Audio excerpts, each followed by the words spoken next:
আজকে আমি আপনাদের যোগিনী একাদশীর মাহাত্ম্য পড়ে শোনাচ্ছি যোগিনী একাদশীর মাহাত্ম্য।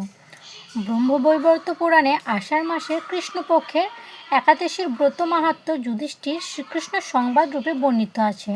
যুধিষ্ঠির বললেন, হে বাসুদেব, আষাঢ় মাসে কৃষ্ণপক্ষের একাদশী মাহাত্ম্য কৃপাপূর্বক আমাকে বলুন। শ্রীকৃষ্ণ বললেন, হে মহারাজ, সকল পাপ বিনাশিনী ও মুক্তিপ্রদ এই উত্তম ব্রতের কথা বলছি, আপনি শ্রবণ করুন। আষাঢ় মাসে কৃষ্ণপক্ষিয়া একাদশী যোগিনী নামে খ্যাত।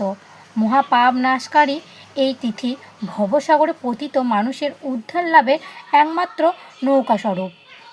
ব্রত পালনকারীদের পক্ষে এটি সর্বশ্রেষ্ঠ ব্রত বলে প্রসিদ্ধ। এই প্রসঙ্গে আপনাকে একটি পবিত্র পৌরাণিক কাহিনী বলছি। অলকানগরে শিবভক্তপরায়ণ কুবের নামে এক রাজা ছিল। তিনি প্রত্যহ শিব পূজা করতেন। তার হেমামালী নামে একজন মালী ছিল। প্রতিদিন শিব পূজার জন্য মানস সরোবর থেকে সে ফুল তুলে যক্ষরাজ কুবেরকে দিত। বিশালাক্ষী নামে হেমমালীর এক পরমা রূপবতী পত্নী ছিল। সে তার সুন্দরী পত্নীর প্রতি অত্যন্তই আসক্ত ছিল। একদিন সে তার স্ত্রীর প্রতি কামাসক্ত হয়ে পড়ল। রাজভবনে যাওয়ার কথাও ভুলে গেল। বেলা 2 প্রহর অতীত হলো। অর্চনের সময় চলে যাচ্ছে দেখে রাজা ক্রুদ্ধ হলেন। মালীর বিলম্বের কারণ অনুসন্ধানে এক দূত প্রেরণ করলেন। দূত এসে রাজাকে বললেও সে গৃহের স্ত্রীর সাথে আনন্দে মত্ত রয়েছে। দূতের কথা শুনে কুবের অত্যন্তই রেগে তখন মালীকে তার সামনে হাজির করতে আদেশ দিলেন। এদিকে মালী কুবেরের পূজার সময় অতিবাহিত হয়েছে বুঝতে পেরে অত্যন্তই ভয় পেল। তাই স্নান না করেই সে রাজার কাছে উপস্থিত হলো।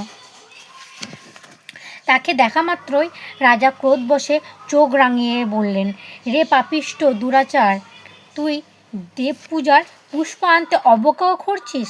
তাই আমি তোকে অভিশাপ দিচ্ছি, তুই শ্বেতকুষ্ঠগ্রস্ত হয়ে যা এবং তোর প্রিয়তমা ভার্যার সাথে তোর চিরবিয়োগ সংঘটিত হোক। রে নীচ, তুই এখনই এই স্থান থেকে ভ্রষ্ট হয়ে অধোগতি লাভ কর।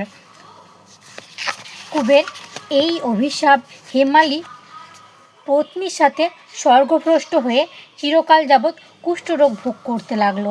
রোগের যন্ত্রণার দিন অথবা রাত্রে কখনোই সে সুখ পেত না।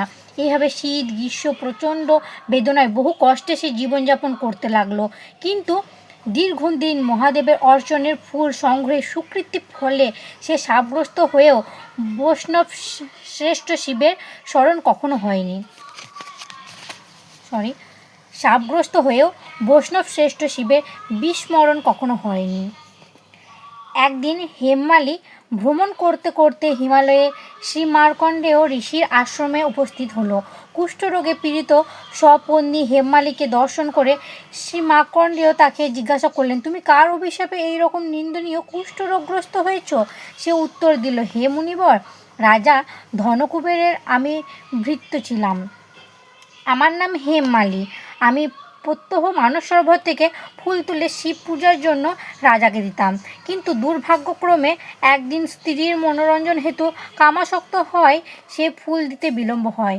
রাজার অভিশাপে এই রকম দুর্দশাগ্রস্ত হয়েছি। পরোপকার সাধুগণের স্বাভাবিক কর্মই। হে ঋষিশ্রেষ্ঠ, আমি অত্যন্তই অপরাধী, কৃপা করে আমার প্রতি প্রসন্ন হন।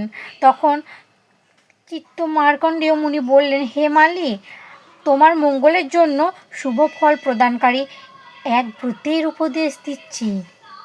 তুমি আষাঢ় মাসের কৃষ্ণপক্ষে যোগিনী নামক একাদশীর ব্রত পালন করো। এই ব্রতের পুণ্যের প্রভাবে তুমি অবশ্যই কুষ্ঠব্যাধি থেকে মুক্ত হবে। শ্রীকৃষ্ণ বললেন। ঋষির উপদেশ শ্রবণ করে হেমমালী তাকে প্রণাম জানালেন। পরে অত্যন্তই আনন্দে ঋষি আদেশ মতো নিষ্ঠার সঙ্গে যোগিনী একাদশীর ব্রত পালন করল। এইভাবে হেমমালী সমস্ত রোগ থেকে মুক্ত হলো ও পত্নীসহ সুখে জীবনযাপন করতে লাগলো। হে মহারাজ যুধিষ্ঠির, আমি আপনার কাছে এই ব্রত উপবাসের মহিমা কীর্তন করলাম।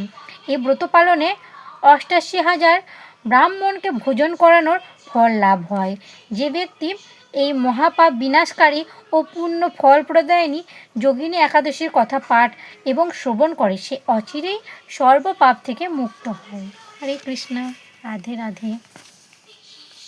আমি এই বইটা থেকে একাদশী পড়ি।